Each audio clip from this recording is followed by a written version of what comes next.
और छीनने की वजह से क्या हुआ, अनसॉल्व पेपर लगा सकते कि पेपर मेरा कंप्लीट होने के बाद गया कि बहुत अच्छे रिजल्ट के साथ हमें प्रॉब्लम्स रही और किस तरह से क्या उसको हमें टाइम मैनेजमेंट क्या है। जैसे कुछ बच्चों ने बताया कि पेपर में प्रॉब्लम ये क्रिएट हो रही थी कि हम टाइम को मैनेज नहीं कर पा रहे थे। लास्ट में या जितने भी हमारे पास लॉन्ग आंसर्स हैं उनको हमने क्या किया है कि लॉन्ग आंसर्स में पीछे थोड़ा बहुत छूट गया है, तो उसी में हम लोग देखेंगे किस तरह से छूटा। कुछ बच्चों का ऐसे भी थे जिनके छूटा, और छूटने के साथ साथ कुछ लोगों में तो ऐसा हुआ कि पेपर टीचर ने टाइम कंप्लीट होने की वजह से छीन लिया गया।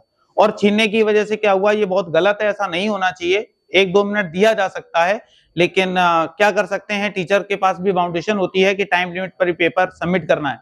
तो सबमिट करने के साथ जब पेपर को छीना गया तो बच्चों के पेन से ही जो चीजें लिखी थी वो भी गलत हो गई, ऐसा भी मेरे सुनने में आया। तो हम लोग उनकी भी बात करते हैं। फिलहाल हम बात करते हैं अनमोल से, जो कि क्लास 10th के स्टूडेंट हैं और इन्होंने भी आज ही पेपर आईसीएसई का दिया है। ये जितने करें सब आईसीएसई वाले, आईसीएसई बोर्ड के ही स्टूडेंट है। अभी हम लोग सीबीएसई की भी बात करेंगे, क्योंकि सीबीएसई में भी आज फर्स्ट पेपर मैथ का लगा दिया था।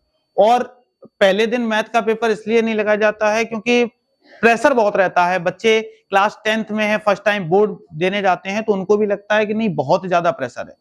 होता क्या है, उन्हें नई नई जगह जाना होता है। सीबीएसई में तो सेंटर जाता है, आईसीएसई में ये खैर रिलैक्स रहता है कि सेल्फ सेंटर था इन लोगों का। सेल्फ सेंटर होने से थोड़ा सा ये रिलैक्सेशन रहता है कि नहीं हमारा ही स्कूल है, हमारे ही टीचर्स हैं, बस ये है कि ड्यूटी जो लगी हुई है वो अदर टीचर्स की है। तो हम लोग वही बात करते हैं कि जो अदर टीचर्स थे उनका कैसा क्या बिहेवियर था और किस तरह से उन्होंने टाइम दिया या टाइम में कुछ ऐसा किया, उसके बारे में आप बताएं। सारे टीचर्स बिहेव अच्छा कर रहे थे। कोऑपरेटिव टीचर्स थे। उन्होंने ज्यादा हम लोगों को कुछ कहा नहीं था। सिर्फ एंड में वो स्ट्रिक्टली कुछ भी लिखने से अलाउ नहीं कर रहे थे। टाइम ओवर होने के बाद वो कुछ भी लिखने नहीं दे रहे थे।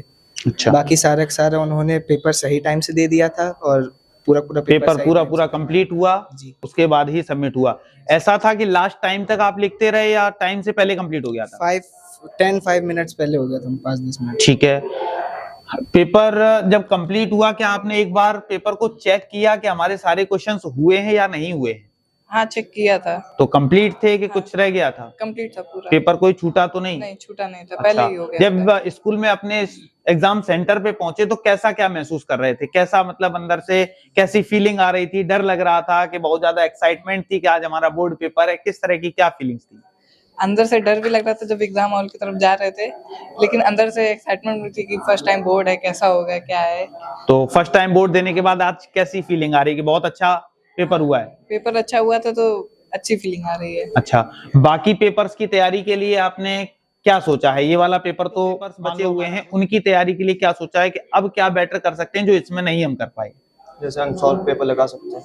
अनसॉल्व पेपर लगा सकते हैं। अनसॉल्व पेपर अभी तक नहीं लगाया? नहीं लगाए थे, अभी लगाए थे।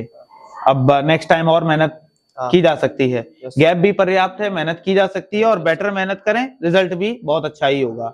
ठीक है, बाकी नेक्स्ट पेपर हमारा A little longer than a few minutes later. एक ईमेल छोड़ दिया था कि इसको बाद में करेंगे, इसको बना के लिखना है, तो इसी वजह से वो वही छूट गया और बाकी कुछ इधर उधर। अगर टाइम को मैनेज किया जाता तो कंप्लीट हो सकता था। यानी कि नेक्स्ट पेपर में और थोड़ी स्पीड बनाई जाए और थोड़ी सी प्रिपरेशन की जाए तो पेपर छूटने का कोई चांसेस नहीं होंगे। नहीं। और आप बता रहे थे कि पेपर मेरा कंप्लीट होने के बाद जब लिया गया तो उससे कुछ, हाँ, वो मैंने सर से कहा था, सर ने 2 सीट आगे लड़का बैठा था तो उससे कहा कि बंद कर दो, मतलब रोक दो लिखना, स्टॉप राइटिंग के लिए उन्होंने जब कहा तो उन्होंने छीन लिया तो उससे कुछ आपका नुकसान हुआ? नुकसान क्या, वो छूट गया, पूरा ही छूट गया। मतलब क्वेश्चन जो लिखा हुआ था उसमें भी पेन चल गया कि ऐसा कुछ? नीचे की तरफ पेन चल गया। ठीक है, मतलब लगभग हम लोगों का जो पेपर हुआ है, फर्स्ट पेपर, वो बहुत ही अच्छा हुआ है और अगर इसी तरह से मेहनत की जाए तो नेक्स्ट पेपर में भी हम लोग बहुत अच्छा कर सकते हैं। तो इसी तरह से आप लोग अगर साथ में जुड़े रहेंगे तो बहुत अच्छा कर लेंगे। साथ में आपको टाइम पे क्लासेस मिलती रहेंगी। जिस सब्जेक्ट का पेपर है उस सब्जेक्ट के अकॉर्डिंग टीचर मिलता रहेगा, क्लासेस मिलती रहेंगी और थोड़ी सी बस मेहनत करने की जरूरत है। और ये लास्ट टाइम, अगर अभी भी मेहनत नहीं कर पाए तो फिर मेहनत हो नहीं सकती। तो बस लास्ट टाइम पे आप बहुत अच्छी मेहनत करें। उम्मीद है आप एक बहुत अच्छा रिजल्ट लेकर आएंगे और एक बार फिर ऐसे हम लोग आमने सामने होंगे और एक बहुत अच्छे रिजल्ट के साथ आमने सामने होंगे। ठीक है, इसी तरह से आप लोग मेहनत करते रहें। आप लोग बैठ